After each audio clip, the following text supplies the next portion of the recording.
Russell, stand by. You're on. We are backstage right now here with Demi Lovato. Hello. How are you? I'm good. How are you? Whenever I do these things, I try and find some common ground with people. Usually it's our looks, the people we date. But with you, it goes back to, I understand that you have a crazy story about ghosts. I have tons of crazy stories about ghosts, my friend. Would you actually share one? I know that you said you've been in a haunted house before, or someone you know is haunted has a haunted I house. lived in a haunted house. You lived in one?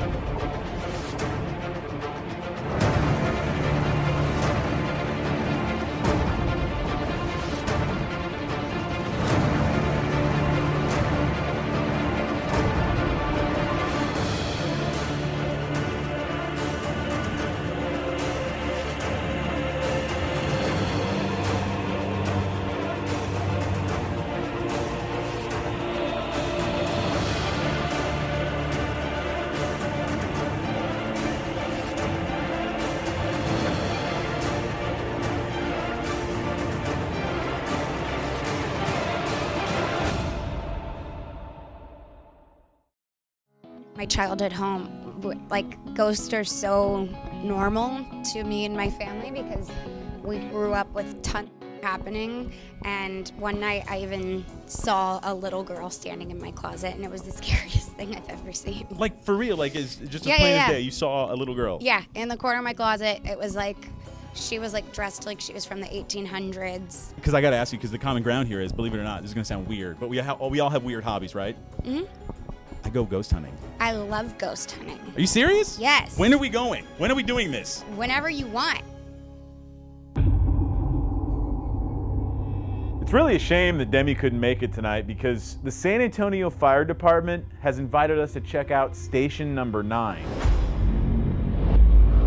which apparently for years has experienced all sorts of strange happenings. I'm supposed to meet up with the Public Information Officer, Deborah Foster, to find out what's going on.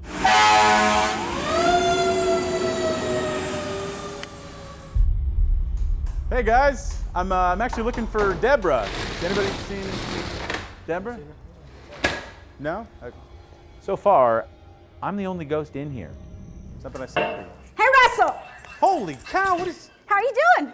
That is the greatest entrance anyone has ever made on this show. Pretty sure she just showed me up. Well, welcome to the station. This is fire station number 9. Yeah. We have a great story to tell here because there are people that venture in and out that don't necessarily work at this station. You mean like just people off the streets? No, or? not people off the street. People of otherworldly persuasion. Okay, can we get a tour? Sure can. Why don't we go outside first? Great. As you can see, the guys are excited you're here. They've decorated for us.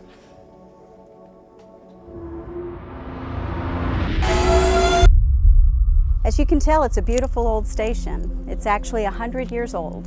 This is a historical marker that we put on the station about a month ago when we brought the Historical Preservation Society over Is this here. the oldest station? It's one of the oldest. Actually, it has a sister station. This one here on Del Mar, of course, is fire station number 9's, and on Culebra, fire station number 10's is its sister station. They were built at the same time.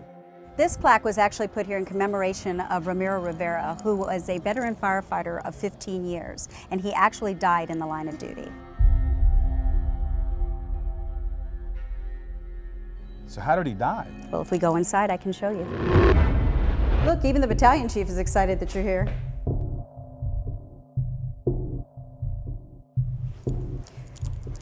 Now, Russell, you know when I met you downstairs? The pole that I slid is right through this door. And actually, yeah, this is where our story begins. I knew once you slid down that pole, it had something to do with this place being haunted. Yes, it right? does. Yes, it does. So, okay, so what happened? In 1963, Ramiro was here on the second floor, and as a firefighter's normal duties, they have to keep the station clean. And at that time, our pole holes were not enclosed. They did not have this closet around them. So he was mopping, and as he was mopping backwards, he did not know where he was in relation to the pole hole. He slipped through, fell to his death at the bottom. He died of a head injury here, and we believe that it is Ramiro who is haunting this station. That's a long way down. So Ramiro died here, And that's why you believe he's still haunting here. But what kind of things are happening? This is the dorm room, and this is where they will sleep overnight because we are here for 24 hours. And what they hear is pacing or footsteps that go back and forth into this dorm room. Occasionally they'll hear a voice or two. This looks a lot different than when Ramiro was here because it was an open floor plan at that time where they could see from bunk to bunk to bunk. So it does look different from what he is here, but we still believe that he still walks these floors.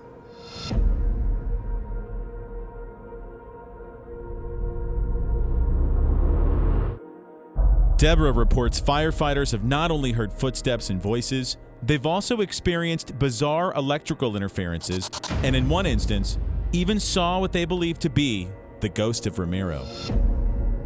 Now this is the room where they claim to have seen Ramiro. Now you got, Seen him? seen Like, him. what do they mean, Actually seen him? seen him. In 1963, you got to remember it was a different time then. The guys were sitting around the table playing poker about 1 or 2 o'clock in the morning, just passing the time. And they were sitting, of course, four square, playing poker. Well, one of the firefighters came from upstairs and walked into the room, and they swear they saw Ramiro sitting next to the guys playing poker. He was playing solitaire. He was there. But when everybody turned around, you know, to look, there was nothing there. As the team arrives, Deborah walks me out to where everyone is gathered with our secret weapon. So far, everybody's pretty happy to see us, but we're literally invading their space tonight. So I think a peace offering is in order. So Russell has tasked me with the job of buttering up the firefighters, and there's only one way I know how to do that. Pole Food. dancing. Wait, what did you say? That'll work too.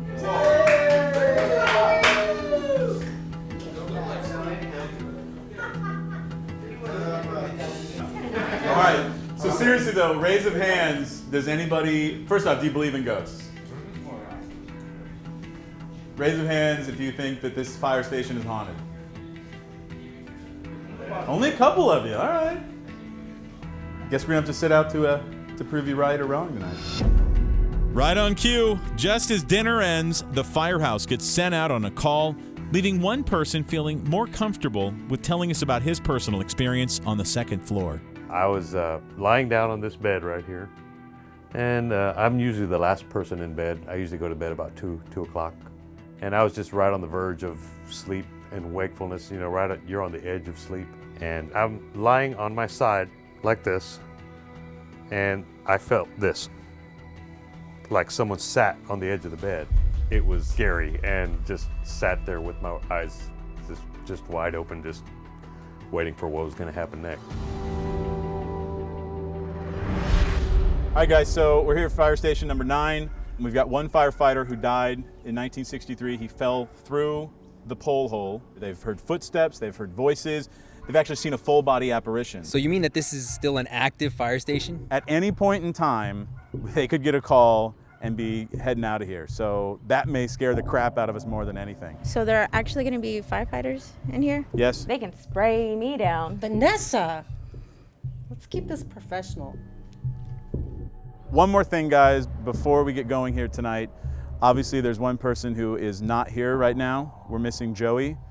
His family members were in a horrible car accident this afternoon, and while he was going to try and make it out here tonight, this is not a place for anyone who's emotionally weak to be.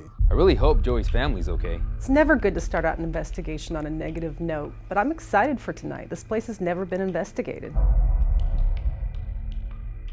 This is an interesting location. It's old, but I don't really get a creepy vibe from it. Nah, I'm not scared. Why? Why?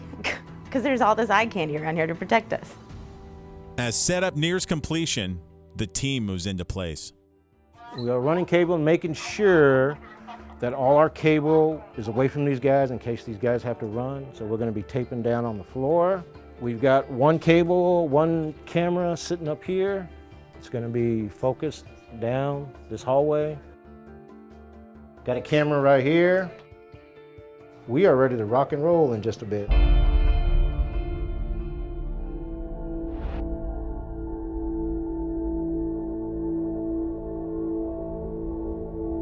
Team 1 and Team 2, Team 3 are in place.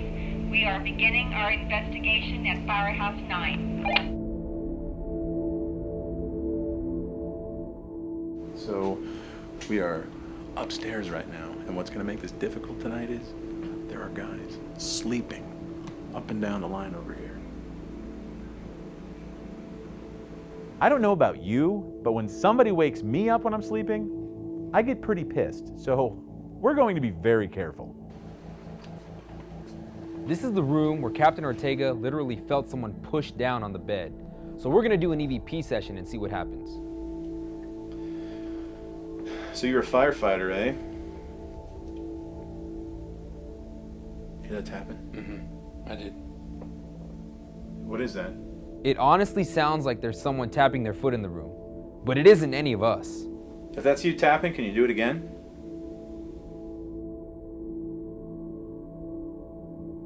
Team, we have a bright flash of light at the base of the pole. Team 2, can you check out the day room? I'm getting a light flash at the left of the pole. That was really a cool little flash of light, and there's been some shadowy movement in there. Maybe they can do some EVP.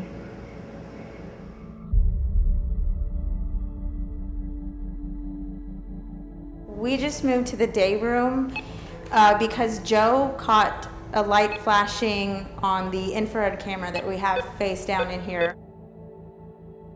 So we're trying to figure out where this light Okay, it's directly came from. across from you, Angelica. There's a flash on that, like towards the floor of that couch. There's no windows that it could have come through, except for up high. No, it was a bright, What was that? sharp flash of light. Did you hear a man voice? I just heard what sounded like a real gruff male voice.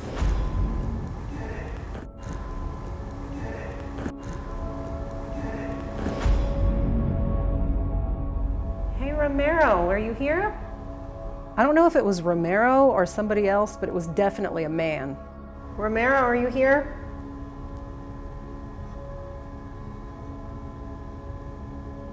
It moved. Somebody's in here. Now we're starting to get hits on the K2. Did you have an accident? Yes?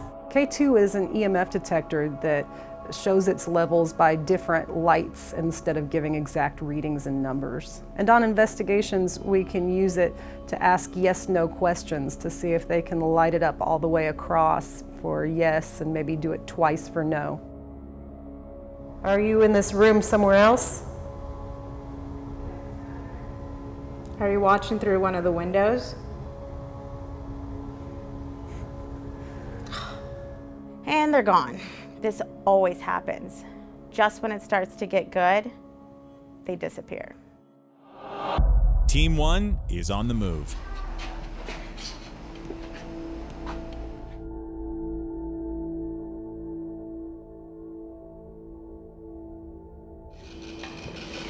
You're talking to everybody else. Can you come talk to us?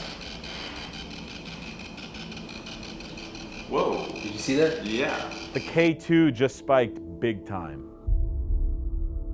Can you hit the K2 again like that? We can use the K2 to make all those lights go up, please. Of course, they never do it on command. What in the hell is it doing? That's a new one on me. The ghost meter sounds like it's possessed. What up, guys? Well, you just missed it, man. We had some little bit of activity. This is an active fire station, which complicates things. But honestly, the guys here have been pretty interested in what we're doing. Prove it to these guys that we just talked to you a minute ago. Connect on that device with 2 lights. Make that red light light up. Or, there you go. Good work. Nice job. All right, stop. No more. Stop, please. There you go. Wow. There's definitely somebody here. Literally, come over here and touch that flashlight and you will complete the circuit and then turn it on, all right? Are you a man? If you're a man, please turn the flashlight on.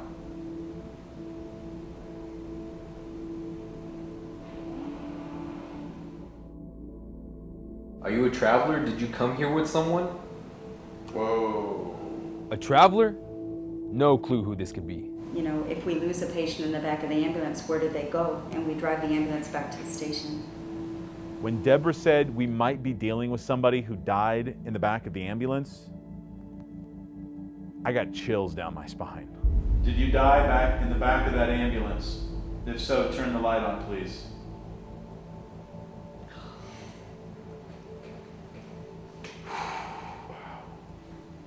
I mean, this could be literally anybody.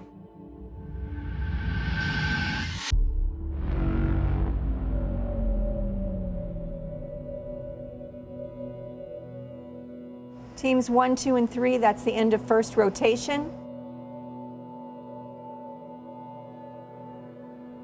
Back at command, Russell shares news of the recent discovery in the kitchen. You always go into an investigation with a game plan, but obviously this changes everything. The team decides to do a session in the back of the ambulance, which has just returned from a run. With the thousands of people that ambulance has probably transported, there's no telling who that could be. There's only one way to find out. You gonna go on that side?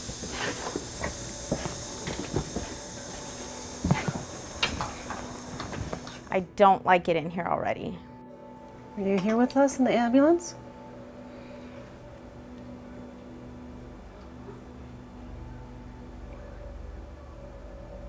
Try to use your voice. Did you pass away in this ambulance?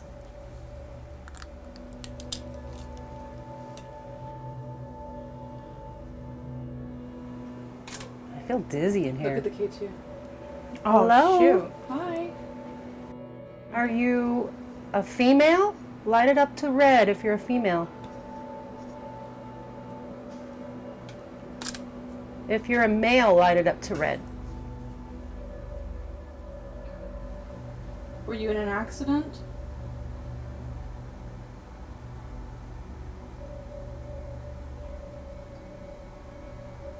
Did you light up the lights because you were in an accident? Can you do that again for me, please? Now the K2's going crazy.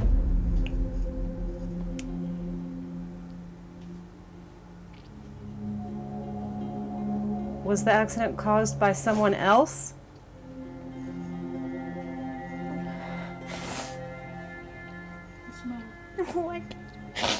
Vanessa's very sensitive. We have to be careful because some places can be very overwhelming for her. It's a little close to home. A while back, I got in a really bad car accident. And just sitting here, it really hit me. I can only imagine what this person went through. Yeah, for a long time I cried every time an ambulance went by because I didn't know if it was the ambulance that my husband died in. Crazy energy in here. Yeah, I feel really dizzy too. But it was a car accident, right? Did the EMTs do everything they could for you?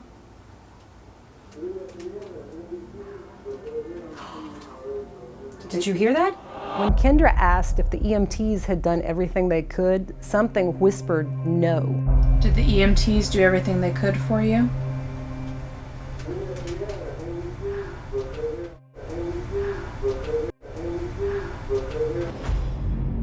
You know, things tend to stay around, and I really don't know why. Maybe it's because they're lost, or they have something that they need to finish doing. To be fair, if I died, I'd be pissed too.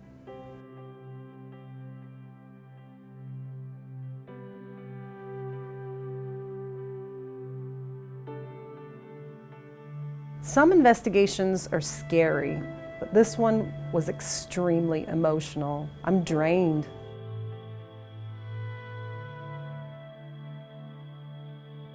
We got some pretty good activity, got some hits on the K2.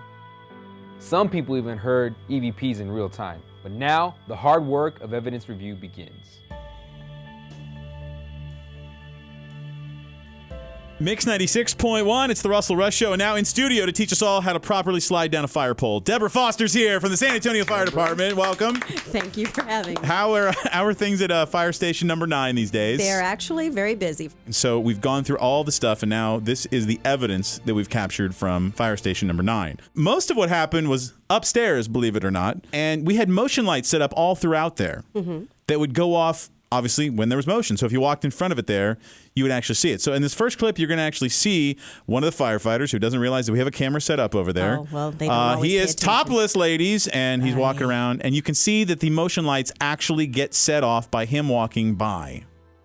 Later that night, all the guys are asleep. Everything is quiet upstairs, and the motion lights do this. Well, I'll be darned. That was one of the claims that the guys were making, that they would hear footsteps in the night and nobody was there. They were all in the bed, so. Good indication that that may be true. The big question of the night. Did we make contact with Romero Rivera? We were by where he fell, where he died, when he fell down the pole hole. And Daryl and Kendra were over there with the periscope, which, when energy moves across it, will light up like a rainbow. Daryl asks if Romero Rivera knows where he's at, and then this happens. Mr. Rivera, do you know where you're at?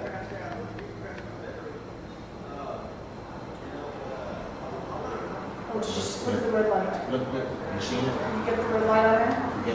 Yeah. That's interesting. That's Lights right up. right. It does. Quite a few things on video. We did catch some crazy EVPs. We have absolutely no idea why we would have caught this EVP on the second floor. This was before we even started investigating at all. Okay. I hear it. To us, it sounded like a little child saying, "Mommy." I can hear it now when you say that. That does sound like mommy. And it does sound childlike. It doesn't sound like an adult. It was quite an experience. Will the guys be happy to know about this, or be a little creeped out? I don't know. They might be creeped out about that. Not going to show it to them. Deborah, thank you so much. What a crazy experience to be investigating a fire station like that. You guys were awesome to let us in. Well, thank you. We enjoyed having you. It was a great night. The investigation of Fire Station 9 was a deeply emotional journey that, for some, hit too close to home. When you're a firefighter, you live by the motto, everyone goes home. I guess that's true, one way or another.